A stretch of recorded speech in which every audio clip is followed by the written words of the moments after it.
everyone. I'm Connie Salazar and I'm here in our head office in Naga, Camarines Sur in the Philippines. And today we are so grateful that we are about to interview someone who is already in British Columbia, Canada. And she is one of our newest successful applicants. But this time, it's not anymore the student visa. She is already a permanent resident together with her husband. Yes. Ayan, so kasama natin si Ma'am Vena Marie Maximiano all the way from British Columbia, Canada. Go Hello po. ahead, Ma'am. So good evening pala dito, pero good morning po sa Philippines. So I'm Vena Marie Maximiano, so one of the um, grateful and thankful na nakilala ko si Gateway Visa Solution. So yan, na nakarating ako dito kay Canada. So malaking tulong talaga sila na na-process yung papers ko, and I just got approved sa PR ko last week. Yes. Sobrang ano, Ma'am, sobrang nakakakilig. Ma'am, nag-seek in na ba sa'yo? Na ngayon, Ma'am, after a long, not really long no? So parang 2 years lang yung inabot niya and finally permanent resident ka. Nag-seek in na ba? Na permanent resident ka na ngayon? Yeah, medyo hindi pa. Siguro kasi hindi ko pa naramdaman yung PR card ko, or still waiting pa rin ako sa PR card ko. Yeah, pero feeling ko, pag nahawakan ko yung PR card ko, ayun na, feel ko na talaga, yes, PR na. Ah, Ma'am, ano feeling nung first time nung nalaman mo, nung na-send sa'yo, ma'am, yung golden email that you have actually approved na sa yung permanent resident visa? Anong Actually, naram galing ng morning shift noon. And then, so, when I got home, nakatulog ako, mga 8 p.m. ata yun. Everyday kasi ako nag-check ng email na nakalink tayong dalawa. And then, yun, pagbukas ko ng IRCC permanent resident something na, so sabi ko, oh my gosh, parang ako na naginip kasi kakagising ko lang talaga nung nakita ko yung email I na can yun. So, yeah. imagine. Okay. So, ma'am, ano, mag-ano tayo, blast from the past tayo ng konti.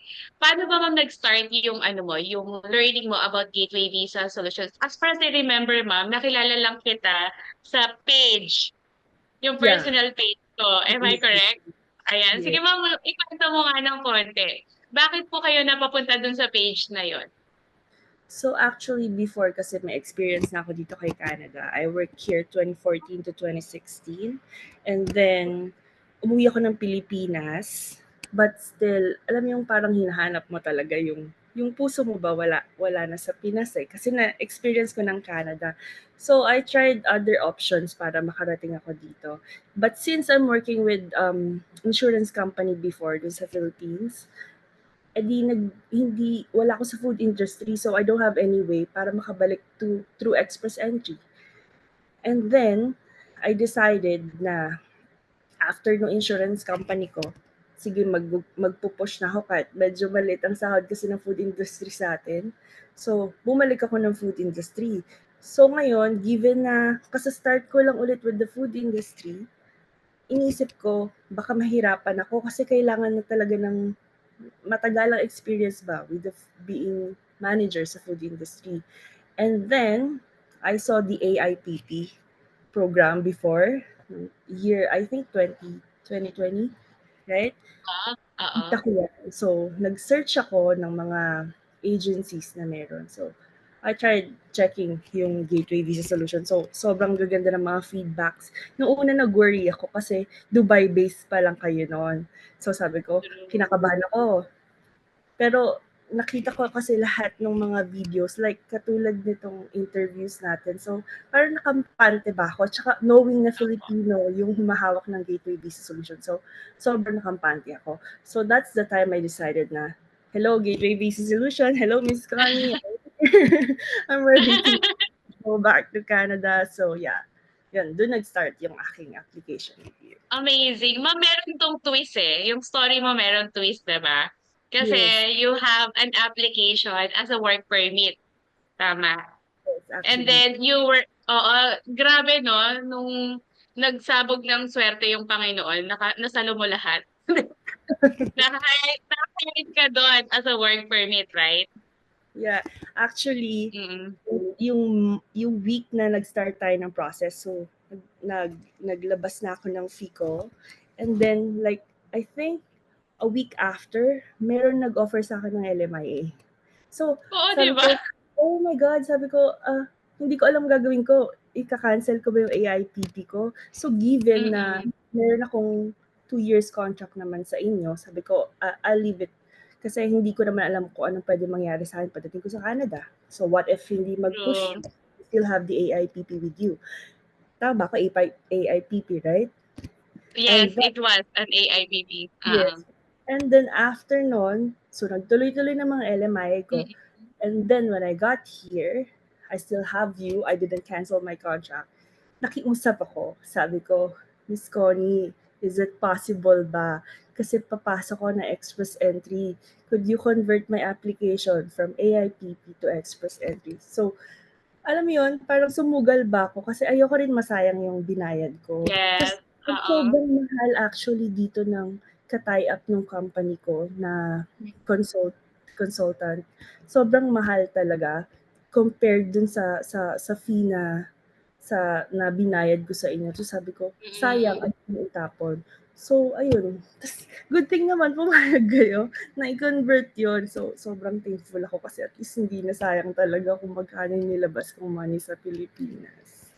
Yeah. Ayan. So, for everyone information, ito ma'am, tumagal 'to ng 1 year kasi ang ruling ng LMRA dapat maka 1 year ka muna diyan sa work mo, diyan sa Yes. Canada. So, nag-antay tayo ng 1 year, Oo, 'di correct. ba? Bago natin in-apply for PR, tama. Mm. Yes. Yun, oo. Tapos yun, in-apply natin ma'am yung PR, kung hindi ako nagkakamali, mga second quarter of this year, 2023. Tama? Yeah, oo. Oo. Actually, na-meet ko na parang kinulit na ata kita na sabi ko, "Hey, Miss Connie, Yes, malapit na yung ma'am. kasi Mm. hinayang ako kasi 'pag nag-express entry ka, every year counts. So, 'pag tumatanda ka, bumababa ang points mo. So, True, oo. pagdating ng January, magbabago na naman yung age ko ng this year. Mm. So, good thing na right after ng 1 year ng na-reach ko na yung 1 year ko, parang ilang weeks lang, kinulit ko na kayo ni na Miss Rika. Sabi ko, Miss Rika, pasa na natin yung application ko, whatsoever, ganyan, ganyan. Para at least, tumatakbo na ba yung oras ko. Yun. True. Yun. Si Ma'am Rica, siya yung iyong case handler. Tama? Yes. Ayan. And ang maganda ma'am sa'yo, hindi po kayo nawala dun sa ating communication. You still keep in touch. Yes, always. Oo. 'Di ba? And iyon po ma'am yung maganda sa'yo kasi ma'am, si Gateway Visa Solution is your immigration partner. Hindi porket nagbayad ka sa amin and kami na lahat. Ikaw ma'am, you are really involved in the process.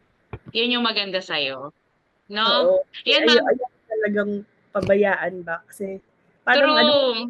ko na 'to, eh, ito parang second chance ko na nakabalik sa Canada. So, kailangan ko talagang i-push ba. Oo, yan. Ma'am, anong masasabi mo ma'am kay Ma'am Rika saka dun sa whole team? How's the service na nakuha mo ma'am from Gateway? Very sobrang accommodating ng Gateway. Like you, right from the start, even hindi na ikaw yung nag-handle ng case ko, one Mm. message away ka lang talaga sa akin. Pag message ko, Miss Connie, I need help. Thank you, Tapos, ma'am.